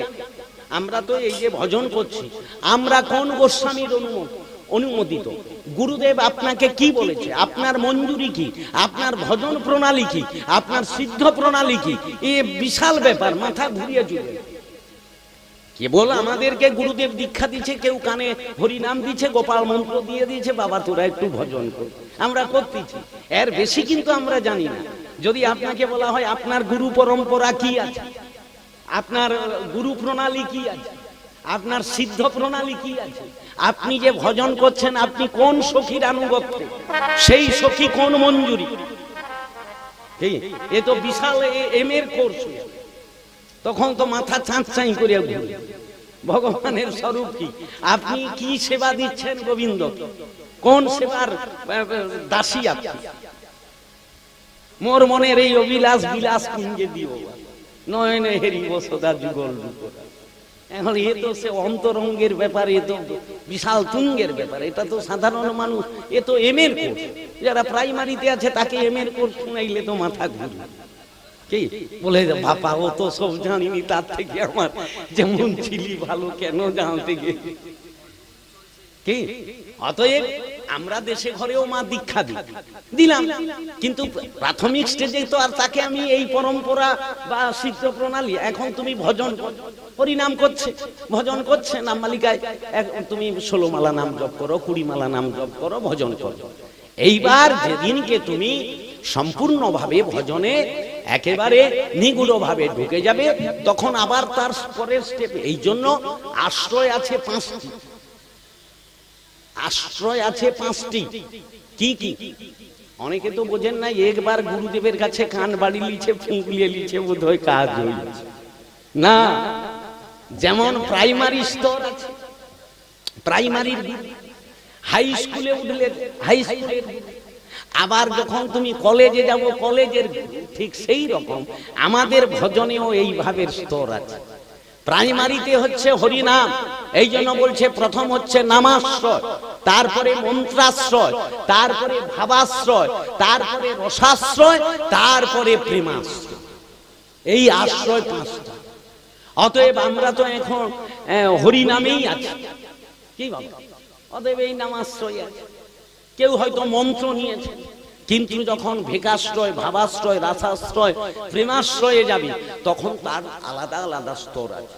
এই জন্য মহাপ্রভু 2 জন গুরুদেব করলেন। দীক্ষা গুরু মহাপ্রভুর হলো ঈশ্বরপুরী, আর সন্ন্যাস নিলেন মাধবেন্দ্রপুরী, না কেশব ভারতী। তাহলে তিনি তো দীক্ষা গুরুর কাছে সন্ন্যাস নিতে পারতেন না, যে যার স্তর আলাদা আছে। তাহলে মহাপ্রভুর গুরু হলো ঈশ্বরপুরী দীক্ষা গুরু, আর সন্ন্যাস গুরু হলো কেশব ভারতী, পুরী এবং ভারত। এই জন্য যে যার স্তর আলাদা, ভজনেরও সেইভাবে স্তর। আমাকে জানতে হবে আমি কোন স্তরে আছি, কি পজিশনটাই আমি, তাহলে আমার সেই রকম ভজন হরি বল নাকি? তাহলে এই যে কথা বলা হলো, তাহলে চরণামৃত, অধরামৃত আর পত্রের শেষ, এই 3 পাইলে হয় গোলকে প্রবেশ। তাহলে বৈষ্ণব চরণামৃত, বৈষ্ণব অধরামৃত, তাহলে প্রসাদ হলো ভাগবত রূপ প্রসাদ, আর ভগবানের নিবেদিত প্রসাদ। প্রথম প্রসাদ হলো অন্ন প্রসাদ, আর একটি হলো ভাগবত। এই 2 প্রসাদ, একটি মুখ্য আর একটি গৌণ। অতএব বহির জগতে কৃপা না হলে আপনি অন্তর জগতে যেতে পারবেন না। জয় রাধে, জয় রাধে। ওগো এইখানে রহিল আমার অমৃত লহরী, এইখানে রহিল আমার অমৃত লহরী। পূর্ণিত বদনে সবাই বলুন হরি, পূর্ণিত বদনে সবাই বলুন হরি হরি। হরি বল হরি, হরি বল হরি বল, হরি বল হরি বল।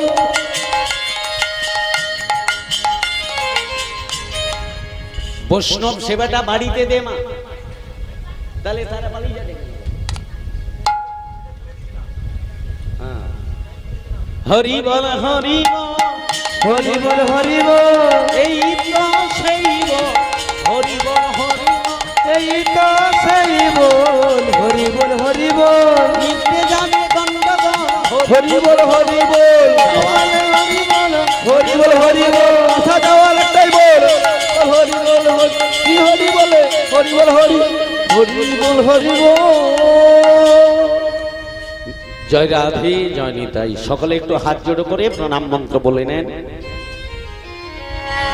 ওম নমো নমো ভগবতে ভগবতী বাসুদেবায় বাসুদেবায় ওম নমো নমো ভগবতে ভগবতী বাসুদেবায় বাসুদেবায় কৃষ্ণায় কৃষ্ণায় বাসুদেবায় বাসুদেবায় হরয়ে হরয়ে পরমাত্মনে পরমাত্মনি প্রণত প্রণত ক্লেশ ক্লেশ নাশায় নাশায় গোবিন্দায় গোবিন্দায় নমো নমো নমো নমো পাপহং পাপহং পাপকর্মা পাপকর্মাহং পাপাত্মা পাপাত্মা পাপ সম্ভব পাপ সম্ভব ত্রাহিমাং ত্রাহিমাং পুণ্ডরীকাক্ষ পুণ্ডরীকাক্ষ সর্ব পাপ সর্ব পাপ হর হরি হর হরি হরে কৃষ্ণ হরে কৃষ্ণ হরে কৃষ্ণ হরে কৃষ্ণ কৃষ্ণ কৃষ্ণ কৃষ্ণ কৃষ্ণ হরে হরে হরে হরে হরে রাম হরে রাম হরে রাম হরে রাম রাম রাম রাম রাম হরে হরে হরে হরে হরি বল হরি বল হরি